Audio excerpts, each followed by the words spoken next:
Padha raja sak praptamu tre Anoman tansah pinanganing kawidadan Premban miring sambika kepareng kula ngaturaken sembah sumenging pangabekti kula kunjuk sandhep wudu paduka Premban Sabdawala tak tampa gawe gedhening atiku ora liwat pangestu Tampanana ya tre mriki kula pendhingga jimat paripin gayaning ing kasantosan Candriku Raden Antasena slamet tekamu pangestune simbah slamet tekaku ning pertapan Kembang Sore kene Mbah ora nemlan suwiji apa kepareng aku ngaturake sembah sungkemku katur ngersaning simbah Sabdawala tak tampa ndadekake bombong penggali wong tuwa apa to sababe dene aku nyaketake suwaning Candrik Anoman karo Candrik Antasena merga pirang-pirang cantrik ping sing padha swita marang Begawan Sabdawala kuwi sing tak sawang katon menjila mung cantrik loro ya kuwi Anoman karo Antasena. Lah ana ing kene tuwuh tandha pitakon sakjroning atiku. Coba to. Aku kuwi pendhita gunung. Papanku ning pagunungan adoh ratu cerak watu. Lah saya aku tak takon karo kowe sing tok goleki ngelmuku ki apa? Wong aku wis kandhakake ngelmuku ki ngelmu sarwa cethek. Ngelmuku ki ngelmu sarwa ora ana. Oh kowe mesti golek ngelmu pengasihan, ha to? Kowe mesti ngerti kondange nek bojoku papat, ha to? Mboten sinuwun. Mboten Premban, mboten menika. Ginanipun menapa kula menika sampun sepuh. Arep tuwa kae? Ya perlu digunakake. Nggih. Nggih. Nanging sanes menika. Lah terus apa? Kathah ing badhe kula suwunaken mriksa dhateng Paduka Penemban. Nek iso arep tak wangsuli nek ra iso kuwi aja kagol atimu. Merga menungsa kuwi winates. Menungsa kuwi ora sempurna. Inggih. Menungsa kedunungan tetembungan ina lali salah apes lan mati lan ora didit. Inggih. Inggih Penemban. Saiki Raden Antasena sampeyan kuwi ya putra satriya tur dasare jagat ingkang keberbeken marang mandangi Raden Antasena satriya ndugal kewarisan dasare putu dewa tur bapakne satriya pengpengan nek lumrah panjenengan ki Ndara Antasena utawa Raden Antasena kuwi sawijining satriya ingkang tak kira kaya wis komplit apa sing dibutuhake kok dadak ketayalan sowan utawa suwita ngersani Begawan Sabdawala iki janjane ngopo? Ngelmu sing tok goleki apa? Nek perkara penemu ngelmu ora beda karo Pak Dianoman, Mbah. Ning nuwun sewu.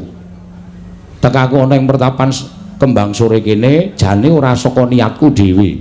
Lah iki sing rada nyemelangi nang kene iki.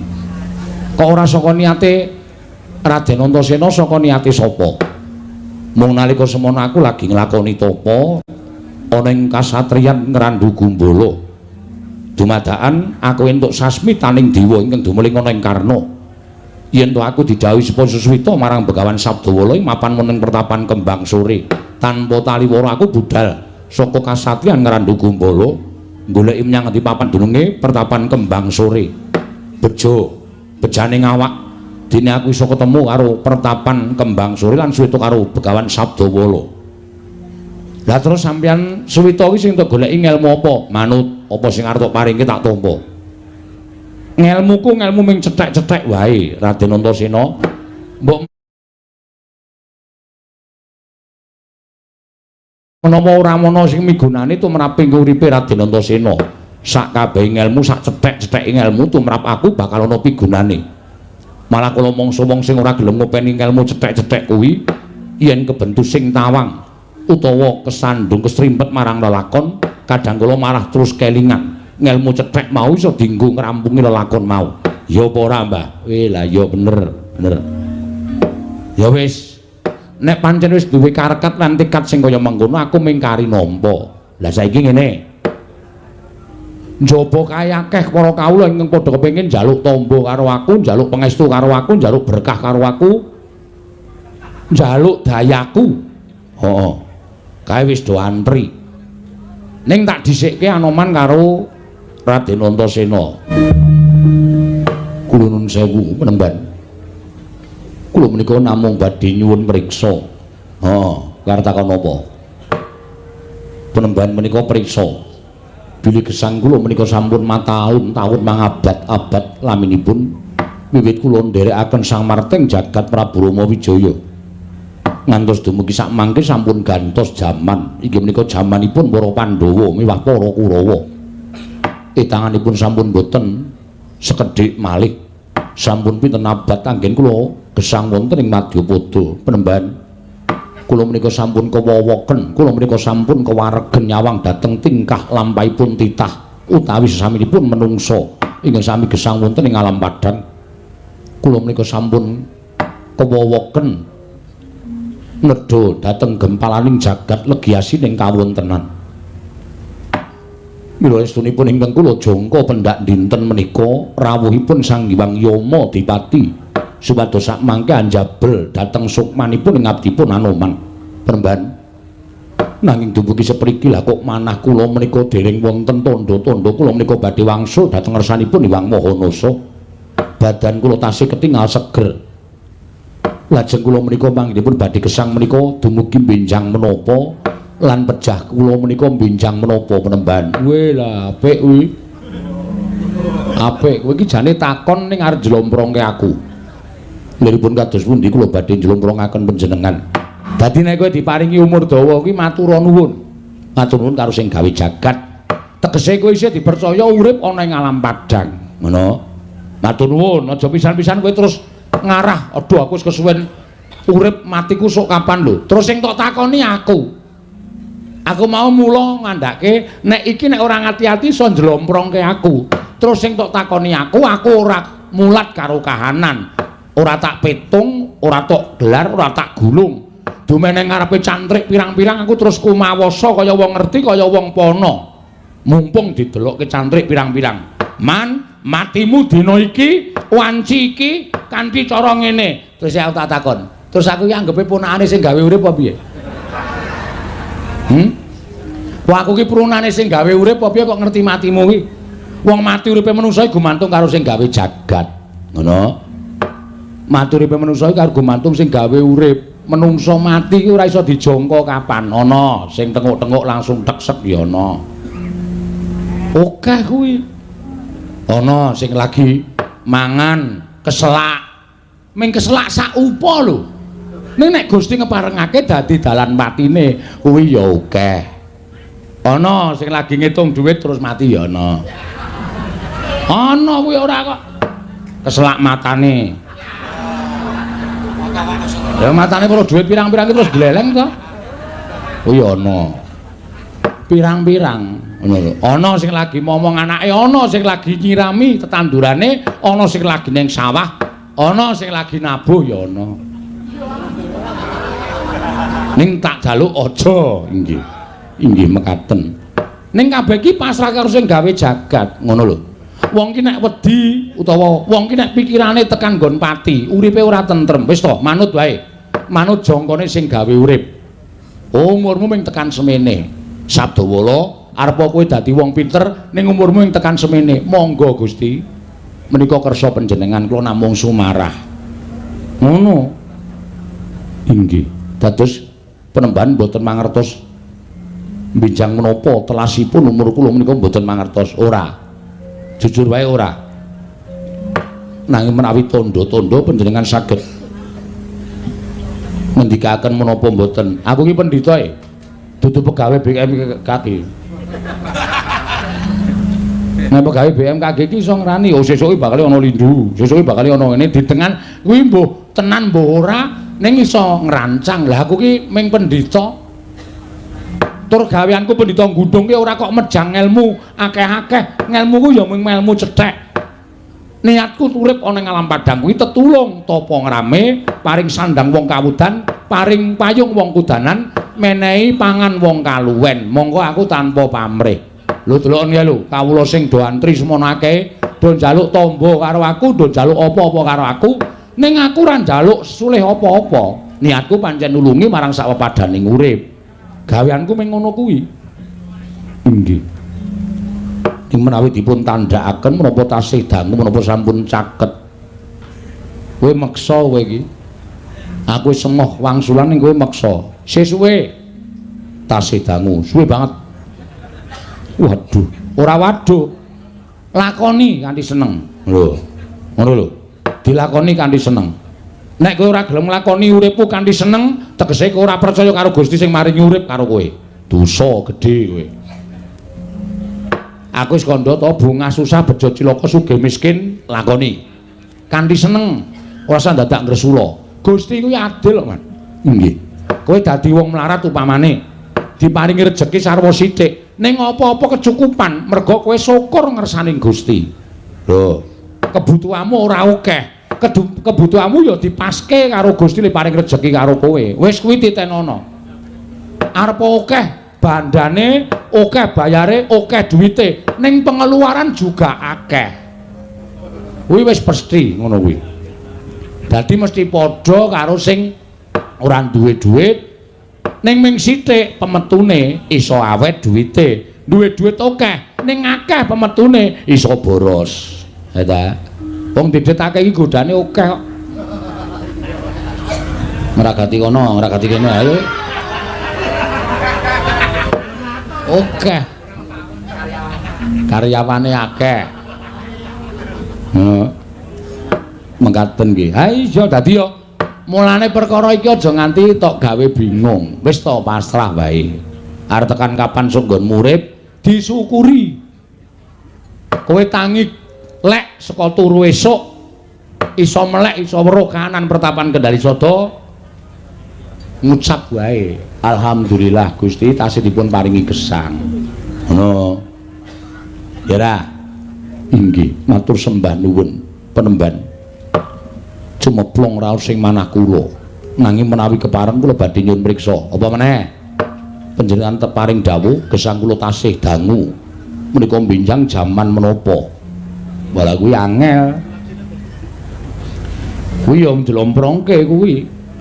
Nek aku omong kowe esuk tekan jaman iki, Man. Engko aku yo diarani nek wah, Sabdawala kaya ngerti-ngerti yo. Sabdawala kaya dong-donga. Aku wedi, ning sing penting isih suwe. Setunggal warsa, kalih warsa. Wah. Urung apa-apa. 100 tahun meneh luwih. Waduh. Ya wis diterima-terimake Pak D. Sok kowe gari untu tok. Nek umur semene kok tekan 100 tahun meneh. Lho tenan kok. Tenan. Ning Gusti iki adil. Lho. Keagenganing sing gawe urip nadyan Anoman ki umure wis abad-abad ditambahi sak abad meneh. Deloken. Awake Anoman isih kaya ngono kuwi. Isih panggah sehat, isih panggah rasa, isih panggah sembodo. Kuwi adiling sing kuwasa. Inggih, mugi-mugi ngaten penemban. Ora mugi-mugi, mugi-mudi. Inggih. Penemban ngaturaken panuwun ingkang tanpa pepindhan. Sampun marem cemeplong raos sing manah kula. Apa meneh sing arep takoke? Aku manut. Nek aku iso tak jawab, nek ora iso ora tak wangsuli. Sampun cekap menika sampun marem. Yakin? Inggih, saestu. Monggo kowe tekan Kendari Sada, kowe engko terus grenengan, ana sing gurung tak aturke terus suatu saat kowe sowan meneh ganggu lehku ngaso mboten. Menika cekap menika kemawon. Raden Antasena arep takon apa? Aku tak takon ning simbah tak jaluk maringi wangsulan ya Mbah. Aku kira anak Pandhawa. Pandhawa sesuk bakal nglakoni perang gedhe sinebut Bratayuda Jaya Binangun. Mbah, aku tak takon karo sampeyan niatku dadi anak Pandhawa iki pengen belani para Pandhawa. Tak gadang-gadang nang jering perang gedhe Bratayuda kuwi sesuk Antasena iso dadi senopati mangrurah para Kurawa yen perlu aku iso mateni Kurawa. Iki nggonku ngaturake dharma bektiku kalawan para Pandhawa. Merga Pandhawa ki wong tuaku. Aku ngrumangsani ra iso ndodhok, aku ngrumangsani ra iso tata krama, aku ngrumangsani ora iso basa. Mongko sing jeneng swargane wong tuwa ki dumunung ana tingkah lakune anak. nek anak Sarwa Tatakrama unggah-ungguhe jangkep basane ya apik iso njunjung kalawan derajate wong tuwa ning nadyan to anak sugih mlegedhu iso munjung ingkung gajah saben dina marang wong tuwa nek kelakuane mursal bedugal kuwi dadi jalaran neraka tumraping wong tuwa ning Gandeng Antasena kuwi ora iso munjung apa-apa niatku ya mung munjung besok mangsa kala aku iso nglabuhi marang para Pandhawa iso ora Mbah kira-kira nek miturut paningali Simbah Sabdawala panjangkaku iki kelakon ora tak jawab jujur ya Raden ya Mbah ora lho ora iso mergo jantraning urip Raden Antasena iki ora kaya ngono Raden Antasena iki ora tau pisah karo Raden Wisanggeni monggo Raden Wisanggeni karo Raden Antasena kuwi anak Pandhawa sing pancen nuwun sewu mbugal kewarisan ora ngerti tata krama ning tan kocapa sampeyan karo Raden Wisanggeni iki disebut wiji sejati wiji sejati ya kuwi tukulan pepetinganing putra Pandhawa Turasing Dewa sing siji Raden Wisanggeni sing siji Raden Antasena tak critani nah iki ora perkara mati urip ning iki perkara jangka nek jangka aku wani ngaturake ya Mbah piye Mbah aku sesuk kudu piye sampeyan ora piye-piye ming sampeyan sesuk kuwi bakale entuk kewajiban ora kok melu perang Bratayuda ora ning jagat iki ana dewaning angkara murka ingkang tasanggiri godha marang atine menungsa supaya tumindak ala ya kuwi balane Betari Durga sinebut baju barat aja baju tengah lho baju barat oh Mbah mongko ora ana sing iso ngasurake kridaning Betari Durga lan sakwadya balane kuwi sesuk bakal ana satriya ingkang pinatah nyirnakake Betari Durga Bathara Kala sakwadya balane dene satriya mau sapa aku ora arep ngandhakake petungen dhewe nganggo nalarmu Raden Antasena ngono lah sebabe apa kakuk ora melu Bratayuda lah nek sampeyan melu Bratayuda ki ora kelakon pirang-pirang dina 20 menit Kurawa mati kabeh mungsuh sampeyan mergo sampeyan ki pancen didaya tenan saya sik len apa jenenge iki mangkat wong loro karo adimu Wisanggeni wah Kurawa ora nganti telung ngedheping netra blasah kaya babatan pacing ngestina bali marang panguwasaning Pandhawa ning kodrating jagat ora kelakon mongko dewa wis ngudratke sesuk ana Bratayuda semene dina mongko dewa ki njangka kudu kelakon nek sampeyan melu perang Bratayuda tegese jangkane dewa bubar sing do wirang dewa-dewa oh ngono ya Mbah sing nomor loro sing arep tak takokke janjane arep isin aku arep takon ning Gandeng Simbah ki wong ngerti aku tak takon ya Mbak takon apa aku ki tau dibedheki karo kawula ngrandu Gumbala seprene ora iso njawab bedheki apa bedane soto Siti Mbah gahaku kuwi satriya ning Sembrono Raden Antasena ki takon ki bab ngelmu kuwi ra mung bahane pelawak apa bedane soto Siti apa tak anggap aku ora ngerti aku jawabe rasa Mbak rasa engko ndak sampeyan malah kedalalun-dalalun tekan ngendi-endi ora prayoga lah iya takon ki sing apik ngono lho takon ki wong urip ki apike piye wong urip kudu kepiye wong urip ki janjane piye to Mbak nek miturut kowe wong urip ki mung 3 perangan kok Den Raden Antasena 3 perangan piye lahir netepi kewajiban mati wis cukup ora sawerna-werna lahir nek wis dilahirake ana ing alam padang kuwi awak dhewe kaya sing tak kandhake karo Anoman mau manut marang pestening kodrate dadi apa kodrate kudu kepiye kodrate pangkate apa kodrate sugih apa melarat dilakoni kanthi ikhlas netepi kewajiban manut karo kodrate nalika wis dewasa nek dadi lurah sing apik nek dadi dukuh sing apik nek dadi Narapraja dadi Narapraja sing apik nganti rampung kewajibane, tegese nganti rampung len netepi kewajiban minangka dadi lurah, dukuk lan sak piturute. Engko nek wis kuwi terus ngenteni mati. Jane wong ngenteni mati ki mung ngantri. Apa to sababe nek ning donyane awake dhewe ning dunia pewayangan? Waduh. Ora apa-apa ngene iki bebas kok. Sing jeneng wayang ki tontonan, tuntunan, tatanan. Mula tuntunan ki disampar sandung, aja terlalu saklek le mejang ndak malah ora masuk karo Gojek. Iya, Mbah.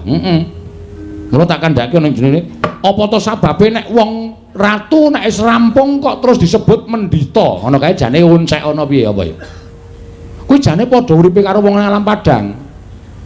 Wong ki nek wis rampung dadi nuwun sewu, rampung dadi lurah, wis ora ndek pangkat apa-apa, mendita ngepeno barang sing nyata. Sing ora nyata aja dilakoni. Nebus dosa, manembah, salat, nek Nasrani ya ning gereja.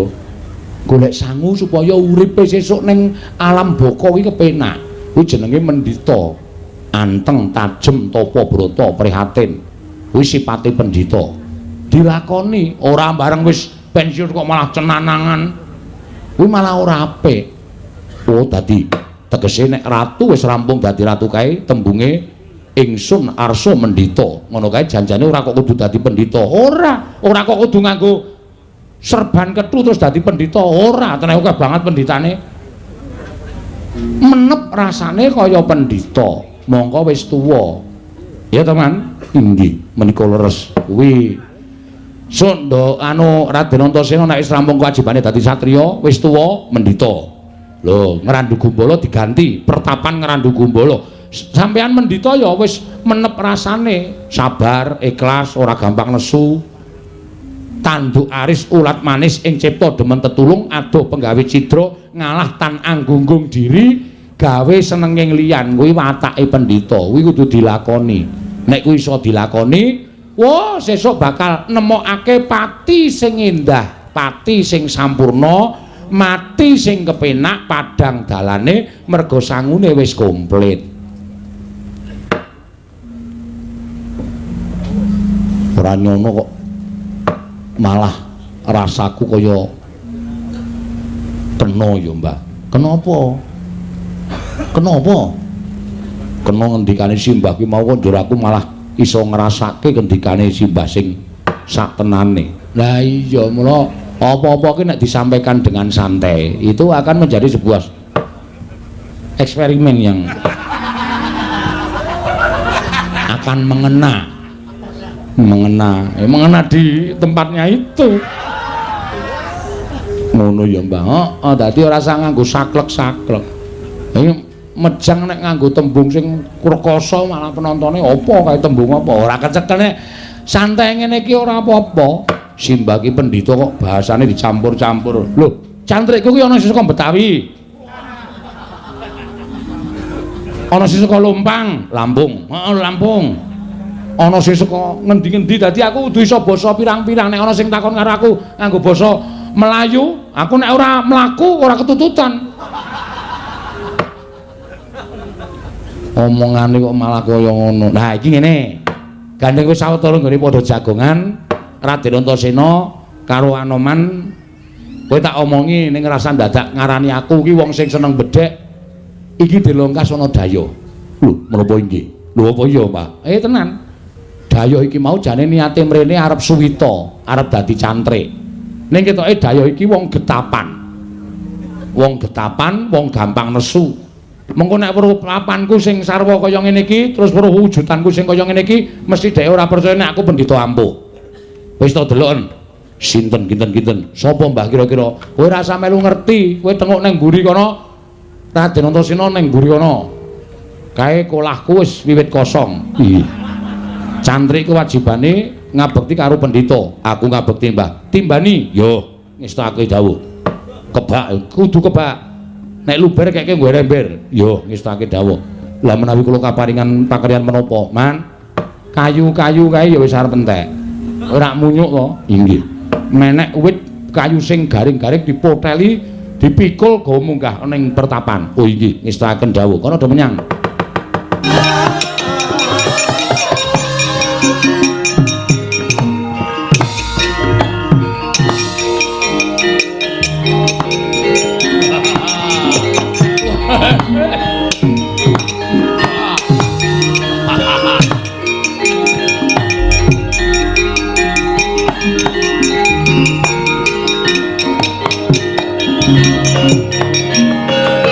sampeyan niku ratu sing ora wani rabi akeh. Kalah kalih slamet tangga kula niku.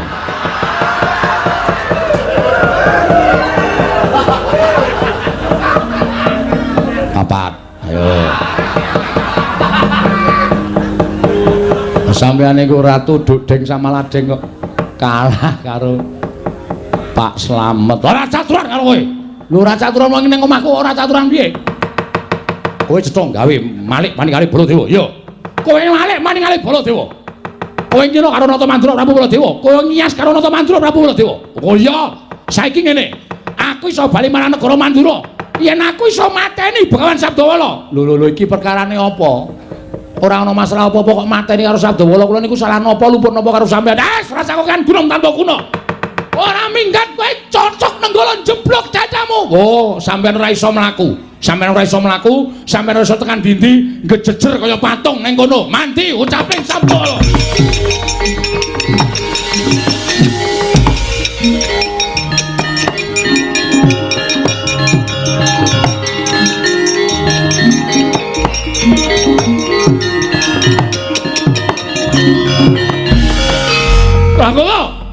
Pragoto wonten dawuh. Iki aku napa iki?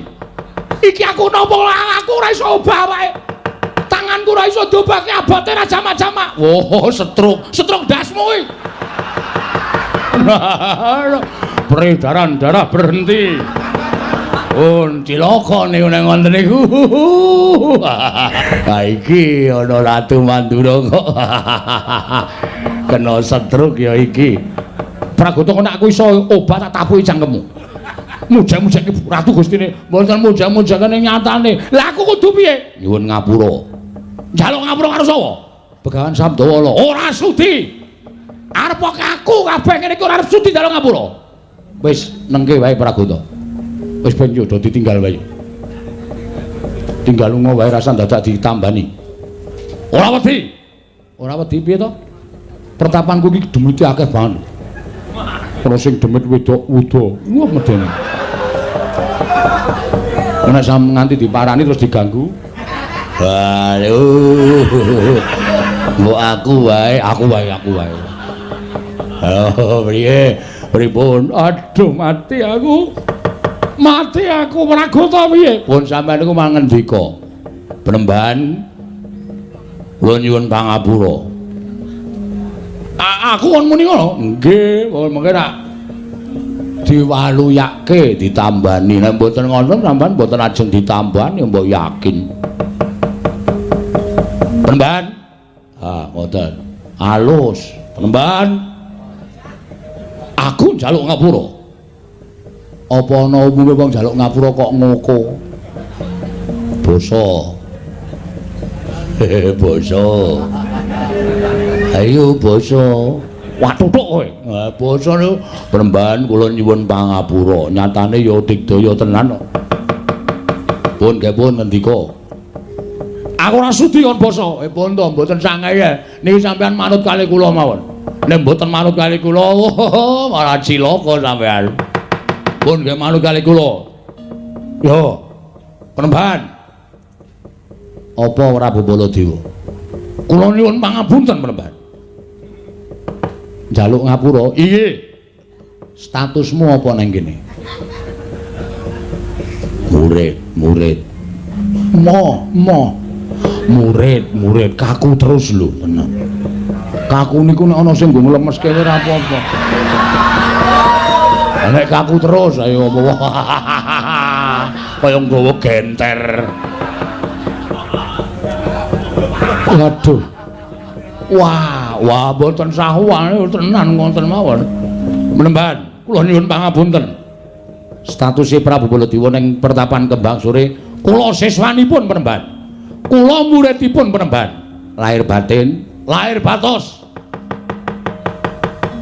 Nek tak tambani sampean ora mblenjani, mboten badhe mblenjani. Nek ora mblenjani tak suwun ngersaning Gusti Prabu Baladewa puliya kaya wingi uni.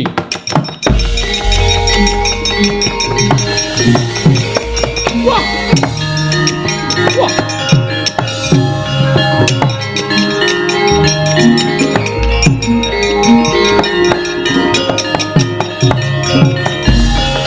Wah, setan manusane jajalan. Wah, dapure kaya ngene kok. Pintere ra jamak-jamak iso gawe awakku kaku. Iso nambani karo aku. Wah, edan Pragoto mulut orme ora skobol duser lho. Ora wangun babar blas. Waduh, cilaka iki. Nyun ngapunten lho penemban matahipun kados mekaten Prabu Baladewa. Apa? Lho, kok wis apa? Lho. Lah aku kon piye? Sampeyan mau sumpah apa? Dadi siswane Sabdawala. Ya, aku dadi siswamu ora apa-apa. Njaluk ngapura karo aku wis tak tambani. Iya, mergo sampeyan wis tau janji, wis ngucap janji bakal dadi siswaku. Iya. Kok saiki ngono terus piye? Ora ndek tata krama. Lho, aku ki ratu. Arep ratu aku ki pendhita, sampeyan dadi muridku. Ora kena murid karo guru kok. Sak penake dhewe. Wah, ya dibedake. Ya dibedake. Aja dipadha. Ora iso kudu padha karo kancane ndak marahi kemeren. Ora apik. Wis, ora gelem basa. Ora gelem basa. Basa. Kula aturi basa niku lho sing tratapan kok malah kula niki pripun. Ora gelem basa, tak sebdake lempoke. Basa. Inggih. Wah, edan. Wah, mak tratap aku. Sawise basa apa pantes? Murid kok ngadeg kaya karo kancane malang kerik. Ayo ora malang kerik, sing tata krama. Niki ora utah malang kerik. Sampeyan niku nek ngonten niku niku sing tratapan niku andhari ngayali ra jamak-jamak ora. Terus apa pantes nek guru karo murid kok ngejejer padha-padha adu arep kaya wong perang lungguh ngisor. Wah, Pragoto iki kok dadi kaya ngene kanane piye? Pun lenggah ngandhap mawon. Napi to? Lenggah ngandhap mawon.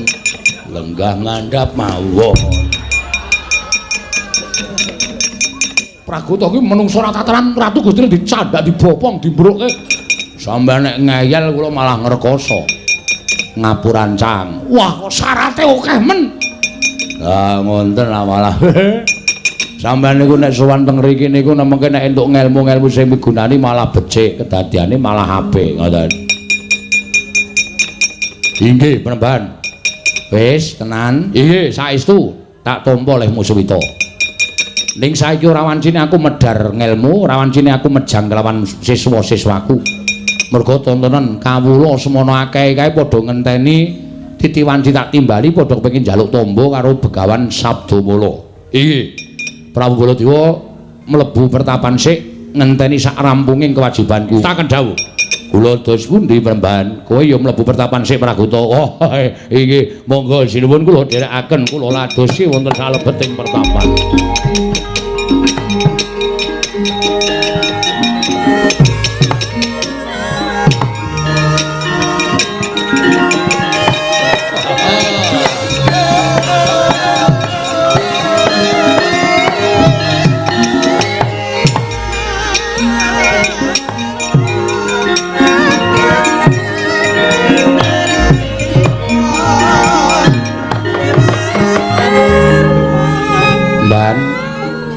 Maring adawuh tangga-tangga Karang Pradesan sing butuhake pitulunganku timbalana sowan. Lho nggih ngestaken dawuh mbaka siji ya. Doko nurut lan kepentingane apa engko aturke karo aku. Tobat. Nyun mampang ya mengstu Penemban. Kono metu njaba. Inggih.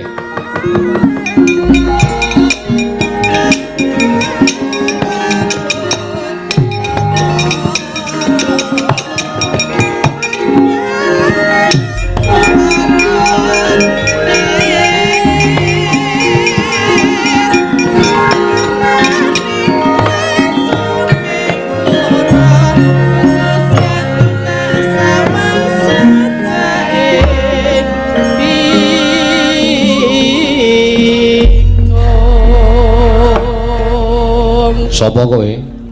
Nuwun sewu Penemban. Kula menika tangga desa panjenengan. Oh, saka ngendi? Kula saking Ketingan. Oh. Jenengmu sapa? Kula Margino. Margino. Nggih. Napa? Arep njaluk tamba apa? Arep njaluk syarat apa? Matura. Ning ngene ya Margino. Aku mung iso menehi syarat dungane daturke karo sing kuwasa. Mbok menawa aku dadi lantaran apa sing tok gayuh iso kasembadan. Ora perkara aku kok ampuh, ning mergo aku lagi dadi dalane sing gawe urip supaya tetulung marang sak pepadane. Matur sembah nuwun. Napa? Lara apa? Mboten sakit. Lah apa? Kula namung badhe curhat. Curhat. Nggih. Semah kula menika langkung enem tinimbang kula. Oh, lah kowe umurmu 17 kalih. bojomu 3 gangsal. yo. Riyen nggih ketoke niku tresna kalih kula. Heeh. Ning akhir-akhir niki nek kesah niku mboten tau wangsul.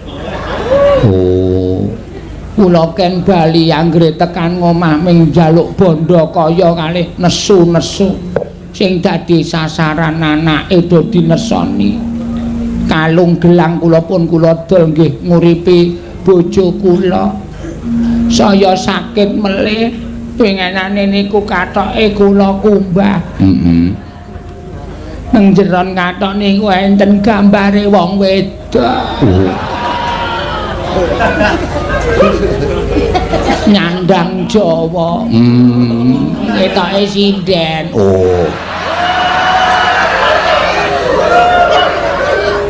Sik kowe aja sujana karo bojomu. Lho. Iso uga bojomu ki pecinta budaya. Tegese penggemar sinden ora kok perkara seneng karo sinden terus tok anggap sinden gaweane nggodha lanang salah, kuwi salah gedhe. Wis tok takoni apa? Nggih. Nggih niku asale mboten saking ngriki kok. Lah saka ngendi? Kula piyambak mboten mangertos. Pendak-pendak HP-ne niku mungel sing ngebel niku tulisane wasita ngaten. Oh. Ning bareng kula angkat niku suarane wedok. Oh, lah kuwi sing ngapusi bojomu, kuwi mesti wong wedok dijenengi lanang. Men ora konangan karo kowe. Kula nyuwun syarat supaya bojo kula niku betah teng omah. Ngene ya. No, Nggih. kowe ra wis umur 75 to? Nggih. Bojomu urung 35. Kuwi jane ora ana syarate, gematenana. Ngoten. Terus kowe dadi wong wedok ya aja nglomprot kaya ngono kuwi. Dumeh wis umur 75 terus nglomprot, ora iso. Diusahake kowe iki tampil beda. Men bojomu kuwi betah ning omah. Kowe sok olah-olah ora? Mboten. Lah kuwi. Monggo bojo kuwi senengane diolah-olahke dimasaki karo bojo kuwi saking marem-mareme, ngono ya. Nggih. Soto gawe wedang. Mboten. Bojo ki kok gaweke wedang, sing jeneng wong wedok ngladeni bojo ki swarga nggone. Sing jeneng wong wedok ngambung tangane bojo nek bojone arep lunga kuwi, wo kuwi padha karo anu apa jenenge iki musnahke dosa sing akeh. Nggih. Gemateni. Le nakoni sing apik-apik. Kowe nek nakoni bojomu karo nesu. Ali kula gebyur banyu. Ayo kuwi sing marahi bojomu minggat. Dadi aja tok salahke bojomu, kowe barang ya salah ya Nuk Margino. Nggih. Kula kedah kados pundi Dandanana, dandanana. Alon-alon digemateni, dimasake. kula riyen pegawe rumah makan. Lah. Kuwi iso tok nggo godo. Nek pancen masakmu enak, wong lanang diolah-olahke nang omah mangan diladeni, dahar Mas monggo piringe niki sendoke, ngunjuke napa digaweke. Wong lanang ning omahe kaya swarga. Nek wong lanang ora tau tok olah-olahke ora tau gaweke wedang. Wah, lah ya wis, kuwi aja salahe nyalahke wong lanang. Dandani rumah tanggane. Nggih. Pengenane montore bengsine kula cemplungi uyah. Ben ngopo? Lah diken kali tangga teparo kula men sekere bodol. Oh ya salah kowe iki jenengane. Ora kena kaya ngono kuwi, ya. Sing apik, sing sabar, sing ikhlas. Nggih. Kono njukuk lemah ngarepan kono. Oh nggih. Ngestaken dawuh. Niki Sebarke ning ngarep omah. nggih ngestaken dawuh. Nek seminggu bojomu ora betah ning omah, disawurke raine bojomu. Sampeyan nglai tombok kok malah ngrekoso ora. Kuwi ora ana tambane, kuwi mung usahamu dhewe. Wis kono bali. Matur sembah nuwun. Niki penembahan anu Bapak anu sekedhik menika kagem ses. Aku ora tau nampa kaya ngono. Ngono. Kuwi filter apa kretek? Menika filter. Ah nek filter aku doyan. Benjang menawi betan napa-napa kula mriki malih Ya wis ngono, ngati-ati. nggih. Wah lho, mlakune dadak diegal-egalke. Jane bodi kula sae nggih penembahan. Apik. Panjenengan remen ta ora? Seneng apa? Kula nuwun. Masuk. Nuwun sewu penembahan. Sopo iki? Dipun tepangaken.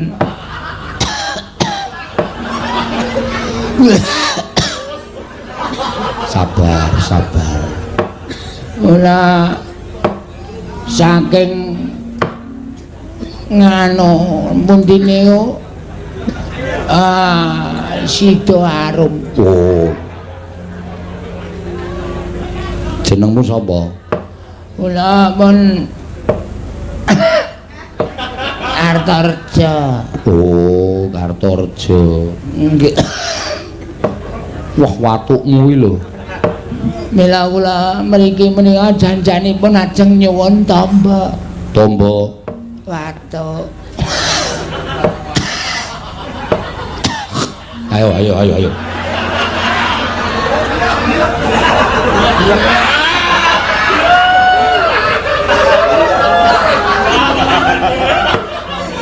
Nggih. Wis pirang sasi lewat to? Mun 3 taun. Ora tok tambake. Mun sowan Pak Dokter nggih mboten mantun. Pundi-pundi alternatif nggih pun kula puruki mboten mantun. Pijet pembuluh darah. Mboten mantun, pun kula ombeni obat kuat nggih mboten mantun. Lah wong watuk kok hubungane karo obat kuat. Kajenge nek pas perlu niku mboten watuk. Mergi nek kula nggih watuk niku terus kendho piyambak.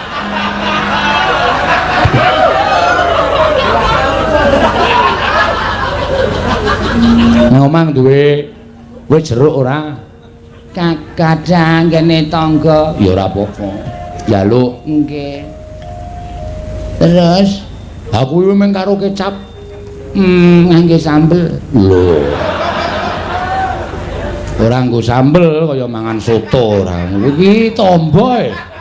Nggih. Kuwi sak sendoke dikecerke ning sendok jeruk pulut kae ning tok godhog sike, godhog sila. Tegese diobong jeruke. Oh, Terus kae kecap nggo legi-legi terus diombe. Engko nek ra mari bali mrene. oh nggih. Aku duwe obat sing bunder-bunder cilik-cilik. Engko panganen. Nggih. Nak mengke hintril. Udu. Iki obat tenan saka Cina e. Matur sembah nuwun tanpa pamit nyuwun pamit penemban. Ya sing ati-ati. Nino sekedhik asal leh kula duduk sumur Rasa. Kuwi rezekimu. Aku nulungi kowe tanpa pamrih. Wis to, tak dongake mari rasa kaya apa-apa. mboten niki tandha terima kasih kula. Ora usah. Ya tak tampa ning wenehno anak-anakmu. Anakmu pira? 16. Bojo papat. Ya sak omah. Mboten wonten wong sing kaya kula iso manunggalake pawestri 3 wonten setunggal griya nek wong ampuh. Iya. Leleng Raja Mak. Sampun Sing hati-hati. Alon-alon.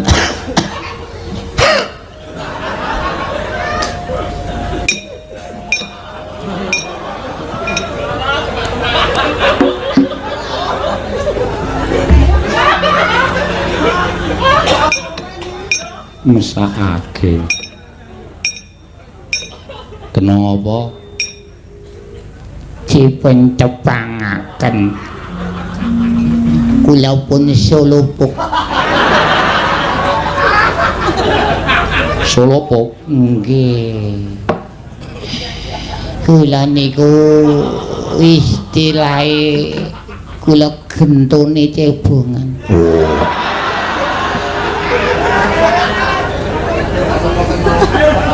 Zaman nem-neman kula gleleng penyembahan.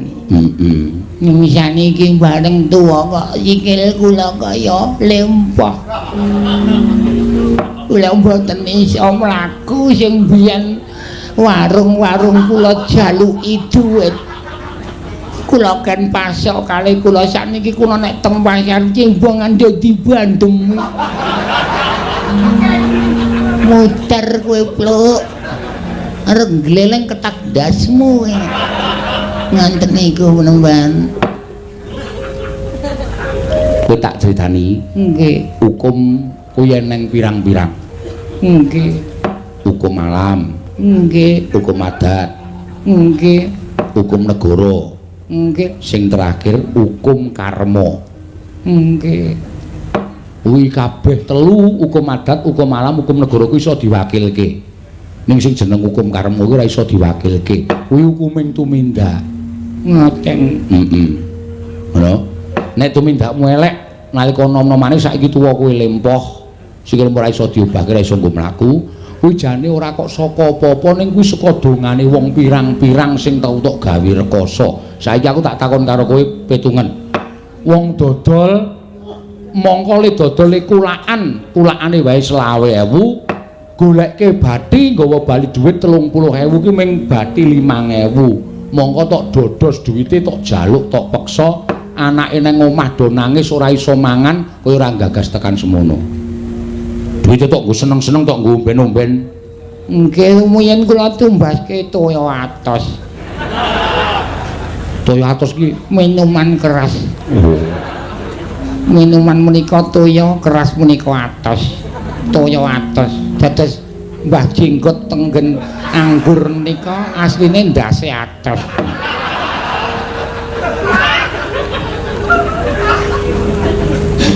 Oh. Nyuwun ngapura karo sing gawe urip. Nggih. Nek kuwi duwe kaya aja tok nggo. Terus Sing tok jaluki warung-warung kuwi isih buka to. tersih Balekke mboko sithik. Kalau disuwunke ngapura, tok wenehi dhuwit tok balekke karo kowe. Kula diparingi ngapura nggih Pak, Bu, Lek, Wo lan sapiturute. Kowe nditetuke aja tok nggo seneng dhewe. Balekke karo sing tau tok gawe rekoso. Kuwi seranane kowe nebus dosamu.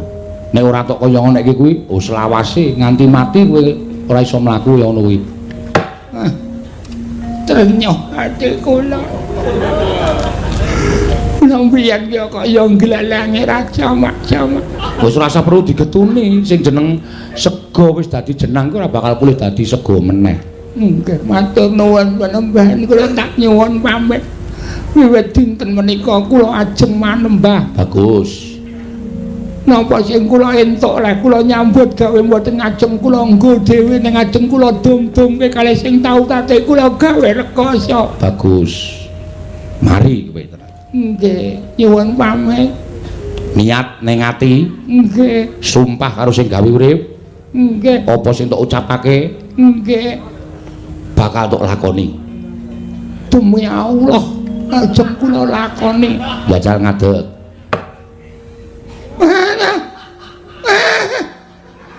Panembahan. Piye? sikil kula saged kangge ngadeg. Syukur, kuwi ora saka aku lho, lantaraning sing gawe urip. Matur sembah lho, Mbak. Iki kok nggih ngadeg ngono, Mbak. Ayo kuwi bejamu, kuwi bonus. Aten nuwun. Pun nanten pinten-pinten taun kula mboten srawung kalih bojo kula. Gune tampan ana tiyang.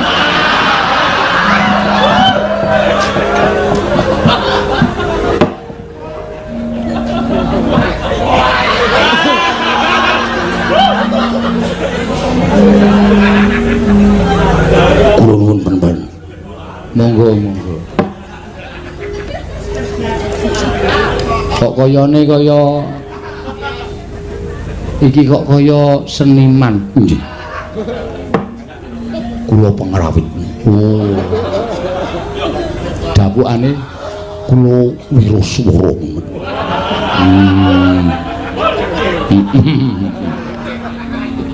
Mamban. Penonton setunggal dinten, setunggal sasi menika swara kula mboten medal. Weh, monggo swara kula niku nggih kula nyambut gawe. Mesti enten sing ngirimi kula. Kula ditenung kalih kanca-kanca pengrawit kula. Apa ana sing tok curigai? Wonten, Bang. Sapa? Sing nyuling.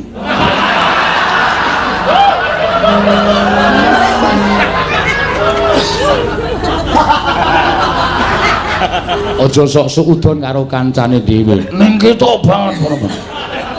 Ketok banget. Kali kula niku ketok lemeri. Oh, jenengmu sapa to? Kula Katno. Oh. Meri kali swara kula. Aku wis tau ngrungokke swaramu ya arum tenan ya apik tenan kok ya. Anu nekmu jeneng iki gending opo roti halus banget. Nggih, kula nyuwun dipun tambani ngono, Bang. Ya, engko tak tambani. Ning aja sok sudon karo kancane dhewe, durung karuan. Ya. Monggo saiki iki sing jeneng dolanan kaya ngono kuwi ora gampang. Kuwi ana hukume. Dadi ora usah sok curiga karo kancane dhewe. Ya ra? Bapak kita ada. Rembut iso omong tenan. Mingkar-mingkur engko. Mingkar-mingkur. Loal, pun sesasi niki kula mboten entuk mangkat kali juragan kula. Wah.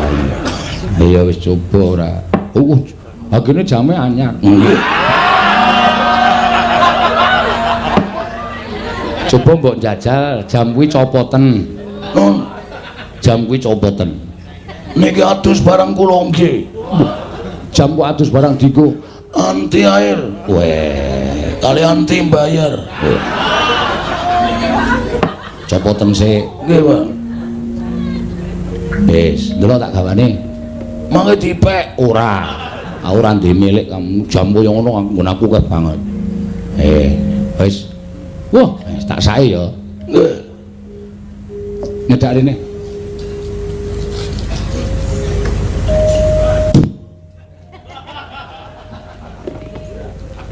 Katno, kula wonten dawuh penonton.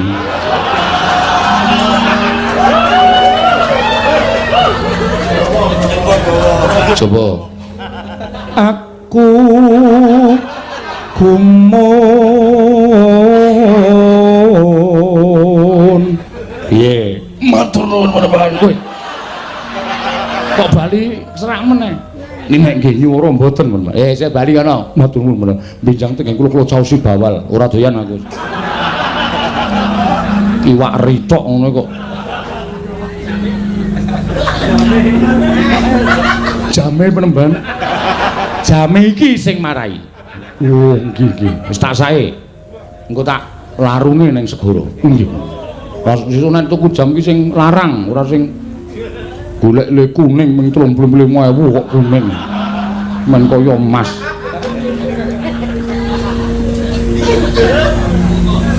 Mbela iki wong sugih. Pun sewu penemban. Kula menika kula menika tiyang bagus-baguse sak Laladan Sidomaya. Weh. Sidomaya ngendi? Sidomaya panggenan kula menika mboten Sidomaya mriki. Oh iya, Sidomaya menika kathah sanget. Kula menika saking perbatasan antawisipun Jawi Tengah lan Jawi Barat.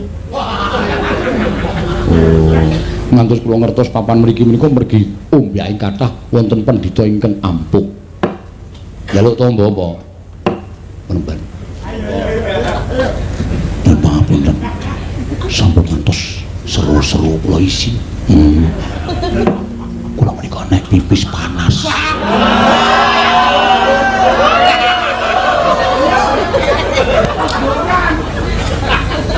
Nek ngopo? Apa digodhog apa? Mboten, mboten. Ampun sembrono menawi. Sak sampunipun kula malam jemah kipun menika sowan wonten Parangkusuma. Sak wangsulipun saking mriku menika nuwun sewu. Menawi kagem pipis menika pedhi. Kowe iki aku gah nambani wong kaya ngono. Aku wegah nambani wong kaya wong nakal. Wong sing angkara murka. Kowe pamite rono ngopo? Sesirih. Sesirih po dikom banyu sirih. Sesirih menemban. Ora usah ngapusi ayo. Kowe ora mesake karo bojomu, ora mesake karo anakmu. Pokoke ngono kuwi apik, Kurang apa bojomu laden karo kowe? Kurang apa?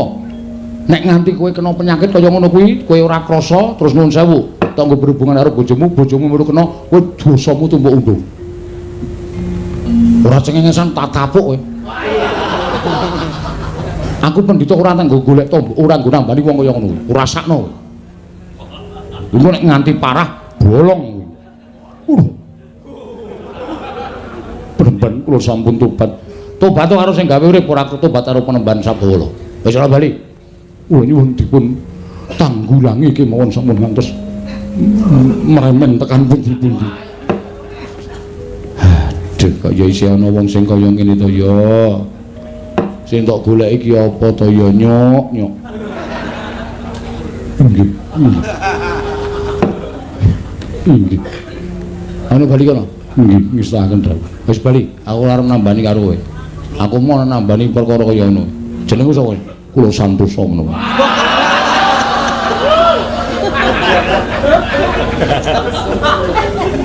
Ketok kok wong-wongane. Anggere raine nglengos. Mesti kaya ngono kuwi. Ayo bali kono. Nggih. Dados kula mboten dipun tambani. Ora, golek tamba liyane aku. Aku mau nambani wong kaya ngene. Jijik aku nambani wong kaya ngono. Nggih, nyuwun pamit mbani. Sing ana metu kono.